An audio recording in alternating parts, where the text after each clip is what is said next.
surrendering its sovereignty to a world government. Hooray!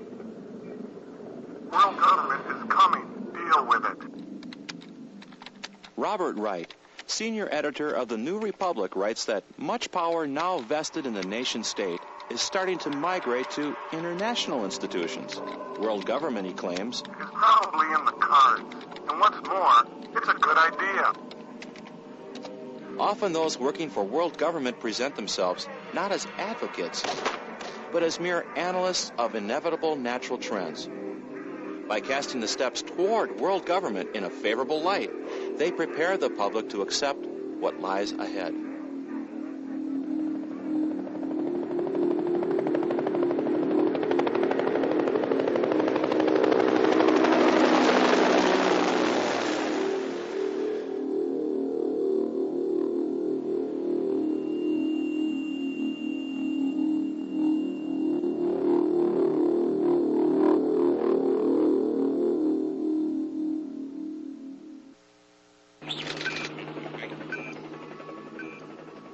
The World Federalist Association, or WFA, is one of the largest organizations that openly promote world government.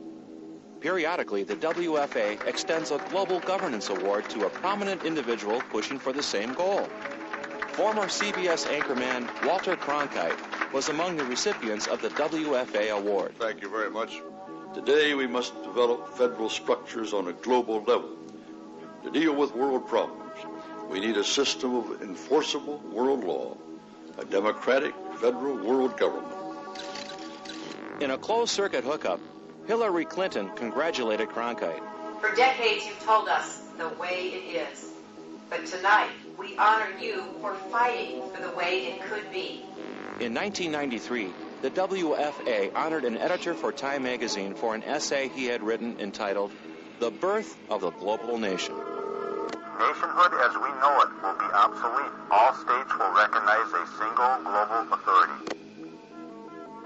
After receiving the award, the editor, Strobe Talbot, was appointed Deputy Secretary of State in the Clinton administration. In February of 2000, the New York Times allowed the WFA a full-page ad to spread its globalist propaganda.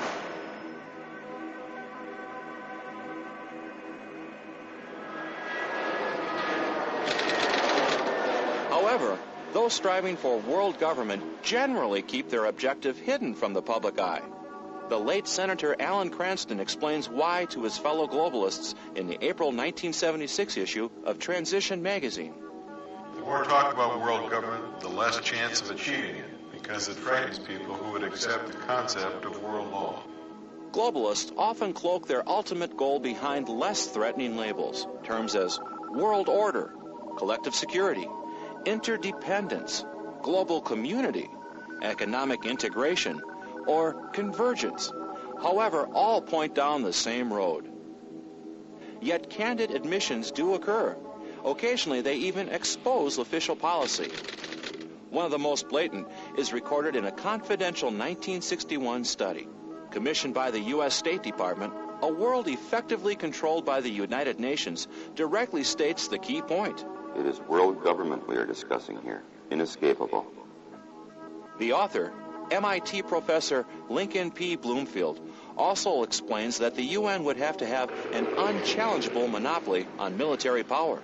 A world effectively controlled by the United Nations is one in which world government would come about through the establishment of supranational institutions characterized by mandatory universal membership.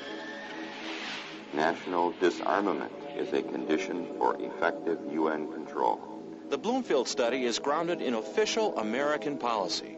That policy is stated openly in Freedom from War, the United States program for general and complete disarmament in a peaceful world.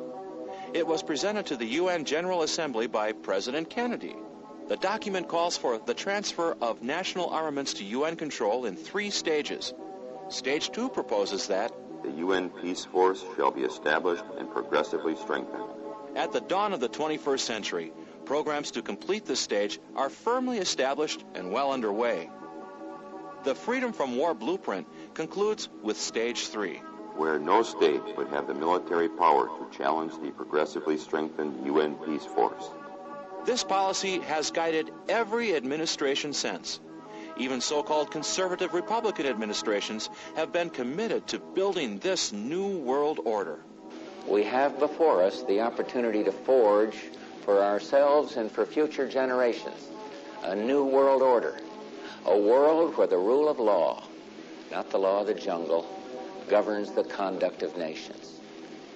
When we are successful, and we will be, we have a real chance at this new world order, an order in which a credible United Nations can use its peacekeeping role to fulfill the promise and vision of the UN's founders. Yet the potential dangers from this massive power transfer are not being discussed in the public arena. Behind the conduct of top American officials and their media allies exist motivations that stepping back in time can help clarify.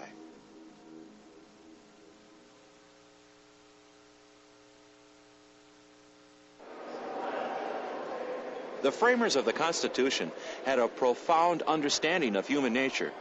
They knew that even the best of men could not be trusted with power. So they designed a government with checks and balances to make it difficult for officials to accumulate and abuse power. The United Nations, however, embodies few of those checks and balances, and it recognizes no moral authority greater than itself. Investigative reporter for the New American Magazine and author of the United Nations Exposed, William F. Jasper. Certainly one of the most important principles embodied in the U.S. Constitution is the recognition that individual rights come from God, and the purpose of government is to protect those rights. The United Nations recognizes no God above the UN. The United Nations, therefore, recognizes no impediments or restrictions on its power. An early UN peacekeeping operation illustrates the inherent danger of entrusting the UN with power. The setting is the Belgian colony in Africa known as the Congo. In the early 60s, European nations fell under intense international pressure to give up their colonies in Africa and prepare them for independence and self-rule. To hasten this process, the UN formed a committee on decolonization. At the same time, the Soviets were working to gain control of these colonies for themselves. They sponsored so-called liberation movements and conspired to bring their frontmen to power through international pressure, bribery, and even terrorism. In 1960, Belgium yielded to the international pressure and granted independence to the Congo. The Soviets were ready to fill the vacuum. Patrice Lumumba was their man, bought and paid for with cash, arms, luxuries, and all the women, gin, and hashish he desired. With Lumumba as premier, peaceful independence lasted 1 week. Lumumba then unleashed a communist reign of terror against the populace. Men, women, and children were tortured and murdered.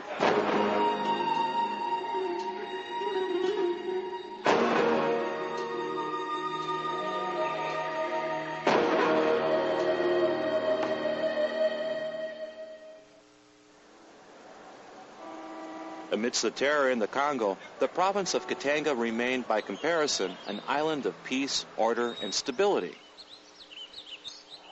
Under the able leadership of Moise Tshombe, Katanga declared its independence from the Central Congolese regime. "I am seceding from chaos," declared President Tshombe, a devout Christian and an ardent anti-communist. For a brief moment, the courageous people in this infant nation stood as the singular testament to the capability of the newly independent Africans.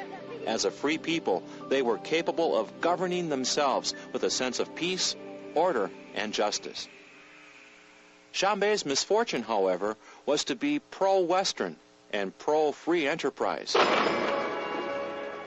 Nikita Khrushchev declared Tshombe to be a turncoat, a traitor to the interests of the Congolese people. American liberals echoed the Kremlin hue and cry. Soon after, the U.S. joined with the USSR in support of a UN resolution authorizing the world body to send troops to the Congo. The UN troops were used to assist Lumumba the chief terrorist in his efforts to subjugate Katanga. UN troops advancing from all sides systematically wipe out all resistance pockets, and in the process machine guns and bazookas killing many innocent civilians running for their lives to find cover from UN fire. Smith Hempstone, African correspondent for the Chicago Daily News, witnessed the December 1961 UN attack on the capital of Katanga. The UN jets next turned their attention to the center of the city. Screaming in at treetop level, they blasted the post office and the radio station, severing Katanga's communications with the outside world. One came to the conclusion that the UN's action was intended to make it more difficult for correspondents to let the world know what was going on. 46 doctors of Elizabethville, Belgian, Swiss, Hungarian, Brazilian, and Spanish, fired off telegrams to the UN pleading for a ceasefire. Later, they unanimously issued a joint report indicting the UN for atrocities against innocent civilians. Chambe takes reporters on an eyewitness tour of an Elizabethville hospital, which, although clearly identified by Red Cross markings and flags, had been bombed and shelled by the UN. After waging 3 major offensive campaigns against the infant state, UN forces overwhelmed Katanga and forced it back under communist rule. The UN and its internationalist proponents continue to refer to the Katanga operation as a resounding success.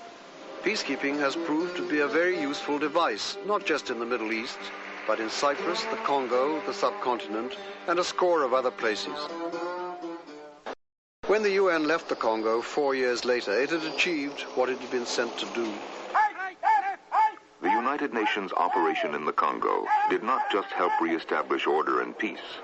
More importantly, it provided all-around technical assistance to help build the infrastructure of a brand new country. The residents of Katanga undoubtedly had a less enthusiastic view.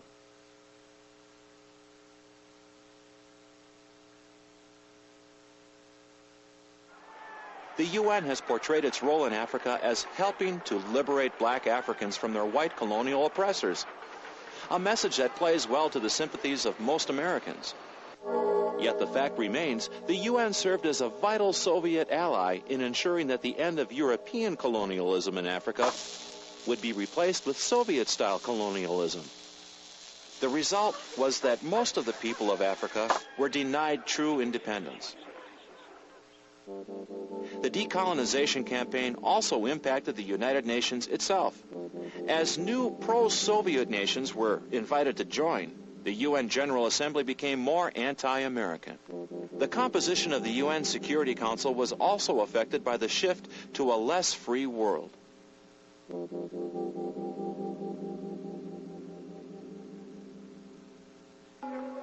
The nationalist government of Free China was one of the founding members of the UN and a permanent member of the Security Council. That seat is given to a free and independent Chinese government representing a free and independent Chinese people. Following World War II, the communist rebels under Mao Zedong succeeded in capturing the mainland provinces, and the nationalist government was forced to retreat to Taiwan. For many years thereafter, the communists agitated to have Red China replace Free China in the UN. Opposition to such a move was based on the fact that the communist regime maintained its grip on the Chinese people through sheer terror. In fact, the 1975 edition of the Guinness Book of World Records reports that the greatest massacre in human history ever attributed to any nation is that of 26,300,000 Chinese during the regime of Mao Zedong between 1949 and May 1965. Admission of Communist China into the UN would have made a mockery out of the UN Charter and the UN's image as an organization dedicated to promoting human rights. Still, in 1971, the UN General Assembly voted to admit Mao Zedong's Red China into the UN and ousted nationalist Free China. Great jubilation ensued among the delegates. UN Secretary General U Thant, an admirer of Vladimir Lenin, heralded the move as a major positive accomplishment. And will eventually lead to the strengthening and betterment of this organization. In 1989, the world caught a glimpse of the brand of justice that the Red regime dispenses as communist troops massacred peaceful pro-freedom demonstrators in Tiananmen Square. On Beijing's Avenue of Eternal Peace, many were crushed under armored vehicles.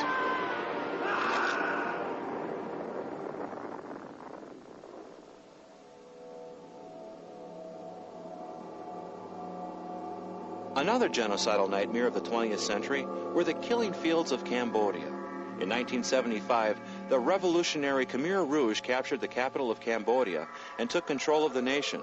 In less than 4 years, this group of Cambodian communists were responsible for the death of as much as 1/3 of Cambodia's population. UN spokesmen frankly admit that the UN did nothing to stop the genocide.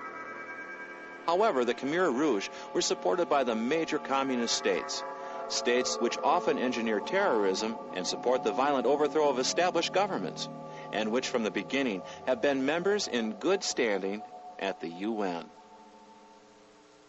After the early massacres in Cambodia, Ieng Sary, foreign minister for the Khmer Rouge, flew to a special session of the United Nations General Assembly. After his arrival, he boasted, "We have cleansed the cities." When he appeared at the United Nations, delegates enthusiastically applauded.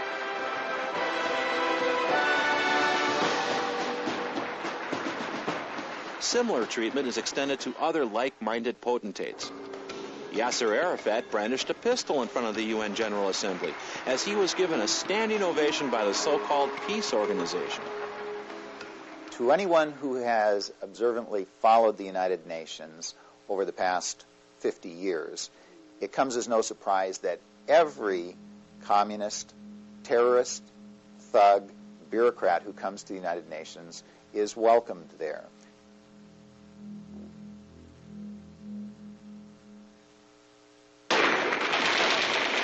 In the aftermath of World War I, a powerful group of internationalists offered humanity a solution to the ravages of war: collective security through world government.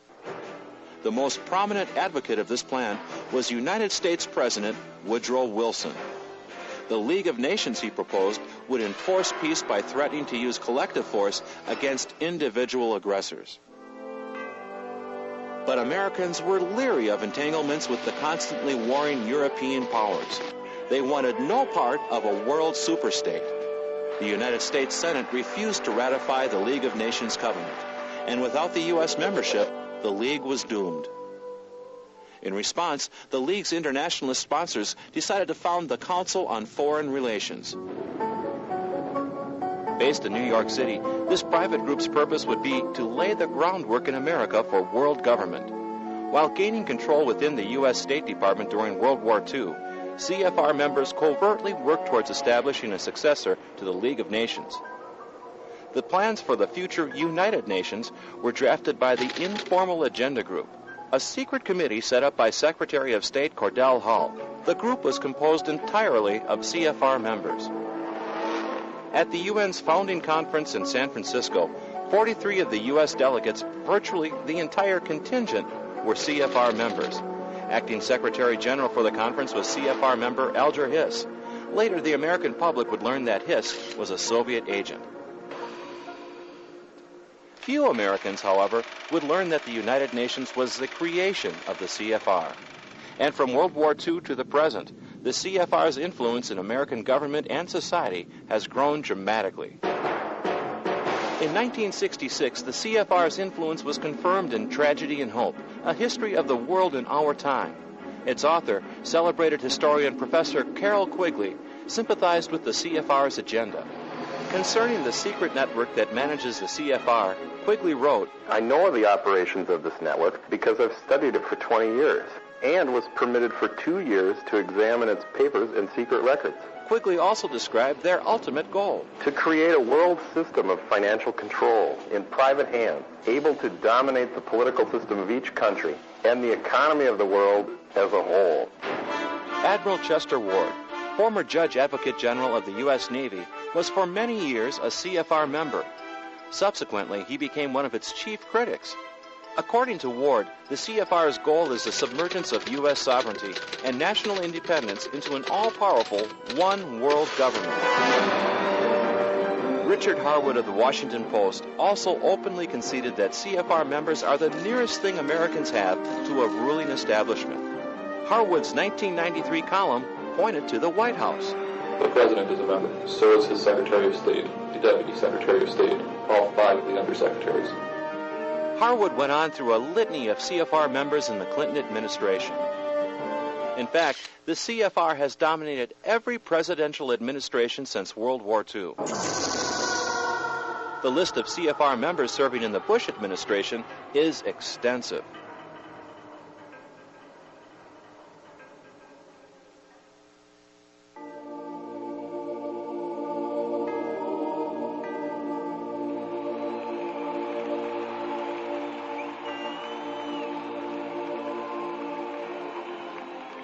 Despite their great influence, the CFR elites have yet to see a fully empowered UN.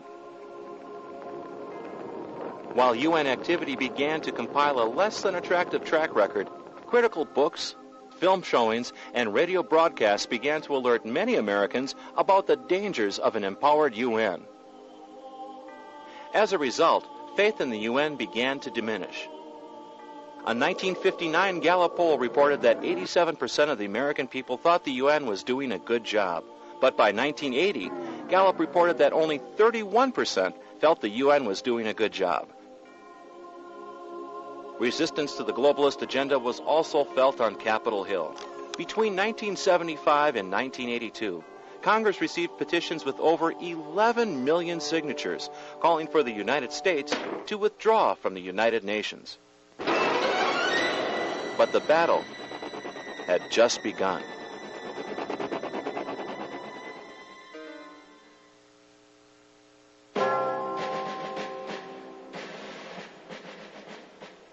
The top planners behind the globalist drive did not underestimate the resistance they would face. They were committed to build their new world order in whatever way they could, in whatever time it might take. That was the subject of The Hard Road to World Order, a frank article published by the Council on Foreign Relations. In the April 1974 issue of the CFR's Journal, veteran State Department official Richard Gardner expressed his disappointment that like-minded internationalists had failed to achieve what he termed instant world government. More importantly, he described an alternate route to the creation of an all-powerful superstate. The House of World Order will have to be built from the bottom up rather than from the top down. It will look like a great booming, buzzing confusion. But an end run around national sovereignty, eroding it piece by piece, will accomplish much more than the old-fashioned frontal assault. Following this approach, the House of World Order architects have adopted a variety of strategies, large and small, to achieve their goal. Yet the strength of each of their strategies rests on one key element: deception. For as British statesman Edmund Burke once said, the people never give up their liberties, but under some delusion.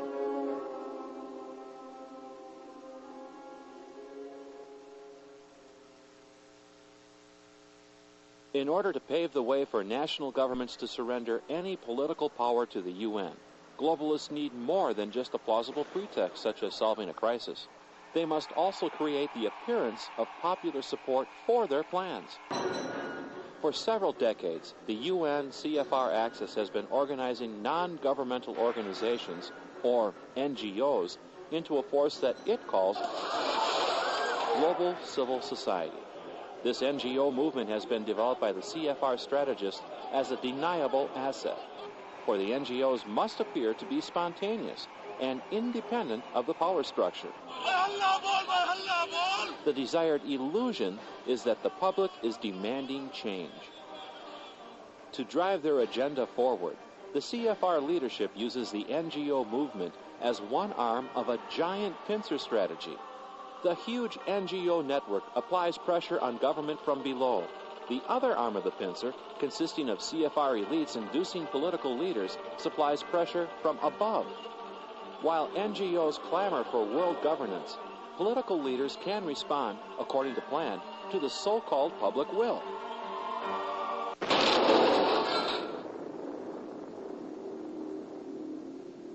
and the transfer of more power to the UN is achieved when the pincer strategy is employed with a variety of pretexts.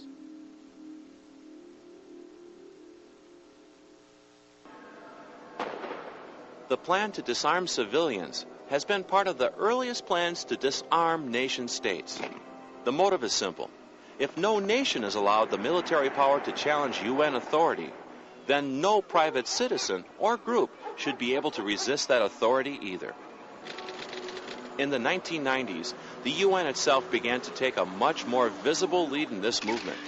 In the UN presentation, Armed to the Teeth, the campaign for civilian disarmament is packaged as a response to a new threat.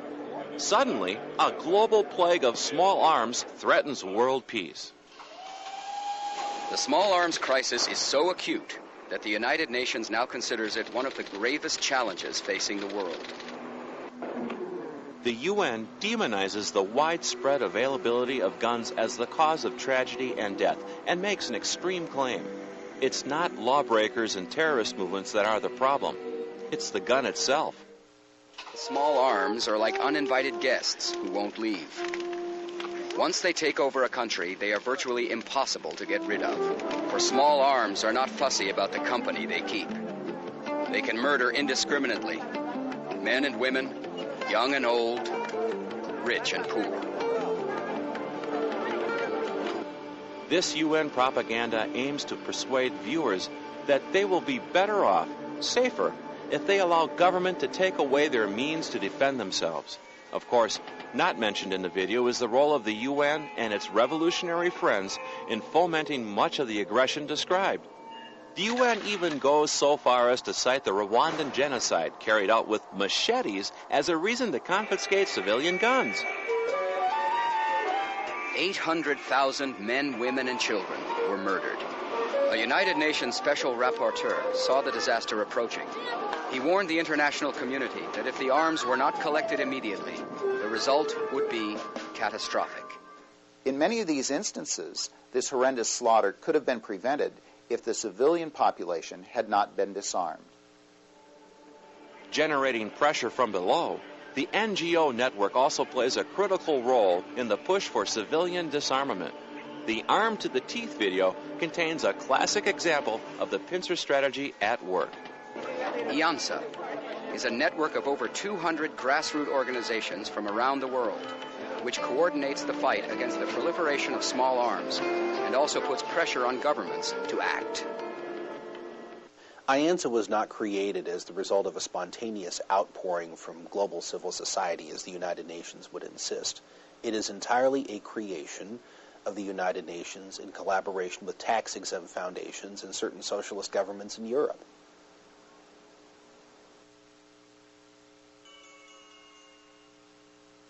Revolutionary strategists have long recognized that a crisis can facilitate a major change in political arrangements.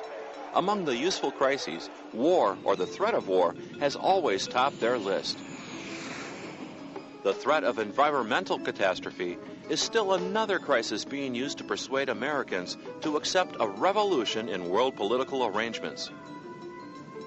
Although many Americans have serious concerns about the environment, such genuine concern does not motivate the UN CFR elites. Their object is power. They have no interest in actually solving environmental problems, as that would defeat their objective by removing the impetus for political change. More and more, Americans are being told that global problems require global solutions. Global solutions meaning UN power. History shows that giving more power to government is exactly the opposite of what those concerned about the environment should champion. The most spectacular examples of environmental destruction are those that took place under state control in the former Soviet Union and in its colonies. And it seems to me that people who are genuinely concerned about environmental protection should understand that the last thing we would want to do if we want to protect the environment is to turn over total power to a political elite that can despoil the environment without sanction. By contrast, the best protectors of the environment are private property owners, simply because they have a vested interest. Thousands of years ago, Aristotle pointed out that which is owned by everyone is equally neglected by all alike. And of course that principle applies to the question of environmental protection. Obviously, the people who have the greatest interest in preserving the environment are property owners, people who want to develop property to increase its value and transmit it to their own children. Convened under the pretext of saving planet Earth from environmental destruction, the 1992 UN Earth Summit was a major watershed event for the globalist agenda.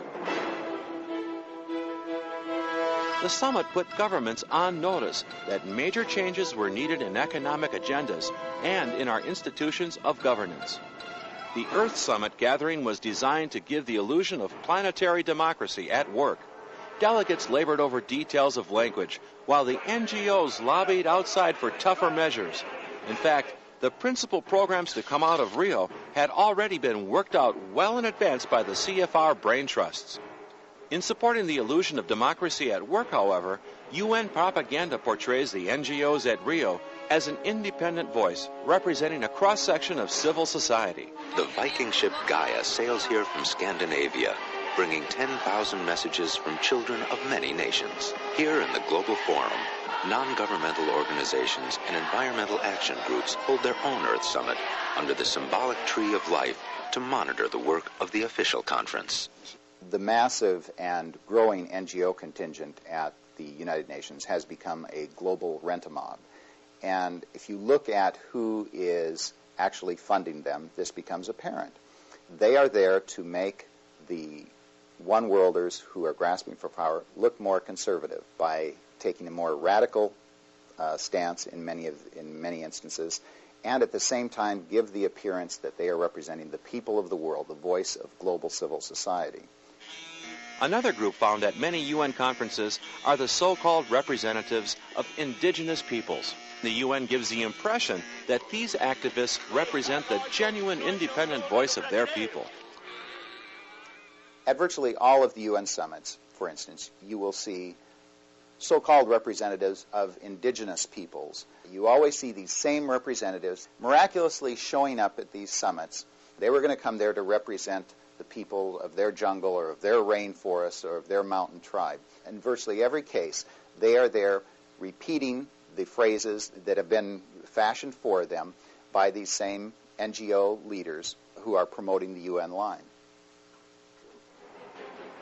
One of the major CFR-inspired programs to come out of Rio was Agenda 21, a massive environmentalist manifesto. A UN-approved summary notes, effective execution of Agenda 21 will require a profound reorientation of all human societies, unlike anything the world has ever experienced. A major shift in the priorities of both governments and individuals. There are specific actions which are intended to be undertaken by every person on Earth.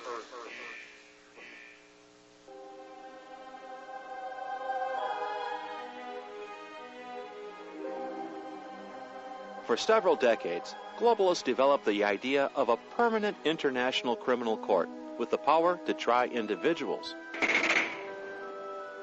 At the dawn of the 21st century, the United Nations announced specific plans to implement such a court. Proponents suggested that the demand for an ICC simply welled up in the UN General Assembly.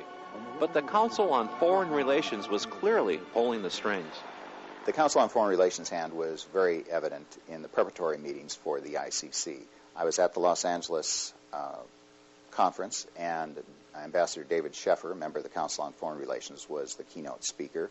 The chairman of the event there was also a member of the Council on Foreign Relations, as were many of the other prominent people in attendance.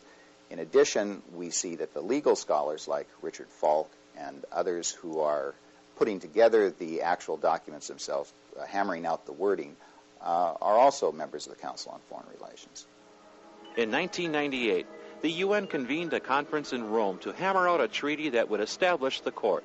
Much like the Nuremberg trials dealt with Nazi officials after World War II, proponents say the ICC will provide an impartial international venue to try tyrants and other assorted threats to world peace. In Rome, a widely read NGO publication reminded conference attendees where world justice was needed most. the primary target of condemnation by both the NGOs and the delegates was the United States. The ICC summit turned into a huge Bash America fest. Each day, the official delegates who came to the rostrum, as well as the NGO representatives, denounced the United States, decried us for our supposed violations of human rights, of economic rights, of social injustice. Many of them explicitly stated that they wanted to use the ICC eventually to try U.S. citizens and U.S. officials for these perceived crimes. The final day of the conference would serve as an omen. When the minimal objections of the U.S. were defeated by the rest of the delegates, the entire assembly erupted in a display of anti-American jubilation. In that brief moment, the UN delegates passed judgment. America is the principal, if not the sole, source of evil in the world. All that remained was the sentencing. The resulting 166-page Rome Statute has been submitted to individual nations for ratification. Professor Charles Rice of Notre Dame University School of Law examined the proposal for an ICC. In our system, as a law is supposed to be a rule of reason which, in a sense, controls the state, and the state should operate under law. I mean, there's simply no reasonable expectation that that will be the case under this. But the ICC, Rice points out, has no limits to its jurisdiction. Claiming jurisdiction to try Americans for actions committed within the United States which fit their definition of these crimes, crimes against humanity, genocide, and so on. And that is simply a repeal of the Declaration of Independence. I mean, this is outrageous.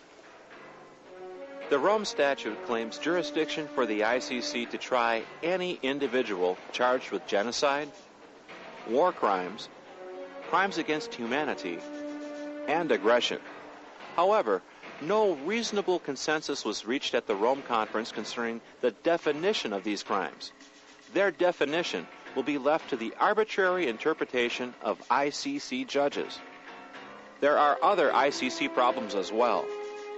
Judges, prosecutors, and counsel can be drawn from authoritarian regimes that are resentful of Americans. The ICC will recognize no right to a trial by jury, and certainly no right to a speedy trial. An American citizen, whether in or out of the U.S., could be accused of violating an undefined UN law. He would then be tried and convicted by foreign prosecutors and judges, then sent to some undisclosed prison somewhere in the world.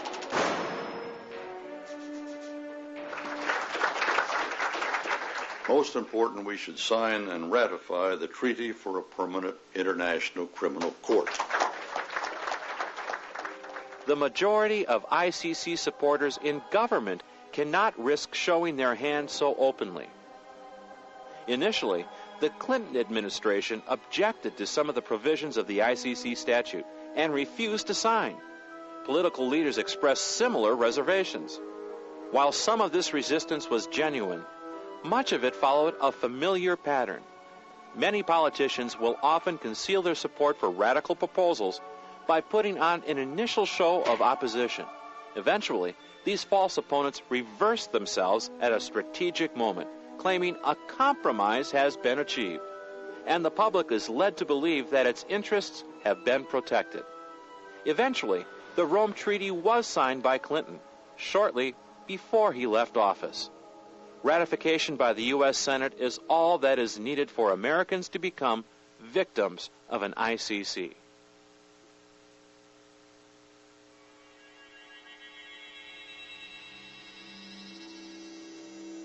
If a UN-controlled world government is achieved, Americans can expect their lives to change dramatically. For example, population controls would go into effect in America. These controls include mandatory abortion, modeled after China's UN-funded one-child policy. To eliminate surplus population, euthanasia and assisted suicide would be promoted. private and home schooling would be outlawed as the UN takes control over all facets of education. New global taxes would also be imposed on Americans in addition to federal and state taxes. To transform much of the United States into wild lands habitat, millions of Americans would be relocated and miles of roads would be declared off limits. The very right to own property would be restricted and eventually abolished altogether. All law enforcement officers would fall under control of a global UN police force. Local police would exist to serve and protect the state, not the citizens. And the entire American military would fall under the command of the UN as part of the world's most powerful force, UN peacekeepers. Their prime objective? To suppress any opposition to the United Nations. If plans for a UN-controlled world government continue unchallenged, Americans will soon discover that their constitutional protections will be gone, that resistance to the UN is impossible, and that the once mighty America is unable to defend herself against an emerging totalitarian order.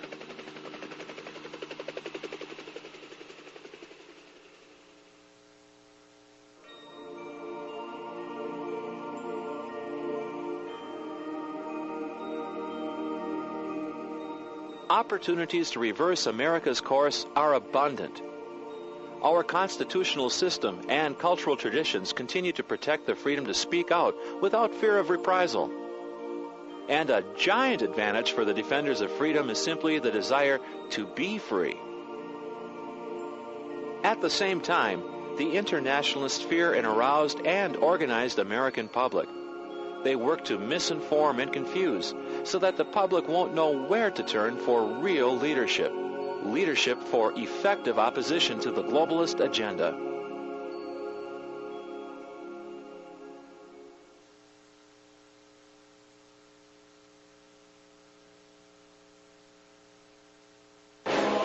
Rather than cutting at the ever-expanding branches of UN programs, wielding a sharp axe to the root of the UN tree would assure a more permanent result. In this case, the root of that tree is United States membership in the UN. U.S. withdrawal would stop the UN's subversion of our nation and ultimately cause the UN to wither and die. Serving as the axe is the House of Representatives. It has the power to kill U.S. membership in the UN simply by refusing to fund any part of the UN program. A majority of 218 votes could effectively get us out of the UN. In 1997, the first measure calling for the termination of the United States membership in the United Nations came before the House. 54 representatives voted in favor. 2 years later, 74 representatives voted to cease all funding to the UN. At present, the remainder of the House lacks the backbone to resist the influence of the internationalists. The key to changing that condition, however, is taking place in communities across America. What is well understood by the internationalists is the power of organization. It's why they've invested so much effort building it. In turn, those who cherish freedom must also organize in order to maximize their impact. And that's what this starter kit is designed for. Vice President of the John Birch Society, Tom Gow. Congressmen are focused on job security and getting reelected. And the Founding Fathers intended it that way when they set up the House of Representatives, to be responsive to the American people in their local communities. And the internationalists know that, and that's why they've invested so much time in trying to gain influence in the organs of mass communication so they can influence that public opinion. And it's very difficult for the congressmen to fight that influence, fight the heat and the emotion that's generated in the nightly news and whatnot, unless they have some means or see a voice for sanity that's reaching their constituents. And that's one of the roles of the John Birch Society, or a primary function of the John Birch Society, is to provide that voice. Informed constituent pressure is essential in order for Congress to sever UN ties. CEO of the John Birch Society, G. Vance Smith. We have a great campaign.